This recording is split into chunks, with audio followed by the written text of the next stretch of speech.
जागतिक व्याघ्र दिनानिमित्त राधानगरी वन्यजीव अभयारण्यातील दाजीपूर वनपरिक्षेत्राच्या वतीनं विविध जनजागृतीपर उपक्रमांचं आयोजन करण्यात आलं होतं. वन्यजीवचे विभागीय वन अधिकारी श्रीकांत पवार यांच्या मार्गदर्शनाखाली सहाय्यक वनसंरक्षक प्रियांका भवर आणि वनपरिक्षेत्र अधिकारी राजेंद्र घुणकीकर यांच्या उपस्थितीत वृक्षारोपण स्वच्छता मोहीम राबवण्यात आली. दाजीपूर वनपरिक्षेत्र कार्यालयाच्या परिसरात वृक्षारोपण करून पर्यावरण संवर्धनाचा संदेश देण्यात आला. त्यानंतर शिवगड, उगवाई देवी मंदिर परिसर, हसणे बॅकवॉटर इथं स्वच्छता मोहीम राबवून पर्यटन स्थळं स्वच्छ आणि निसर्गरम्य ठेवण्याचा संकल्प करण्यात आला. हसणे इथल्या दाजीपूर हायस्कूलच्या विद्यार्थ्यांना वाघांचं पर्यावरणीय महत्त्व, वन्यजीव संरक्षणाची गरज आणि जैवविविधतेचे संवर्धन याविषयी माहिती देण्यात आली.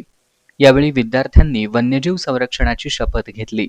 याप्रसंगी वनपाल शंकर गुरव, अमोल चव्हाण, रवी मोरे, वनरक्षक महादेव अंगज, सुनील हराळे, मोहन देसाई, अपर्णा राऊत, दीक्षा काळे सर्व वनमजूर उपस्थित होते.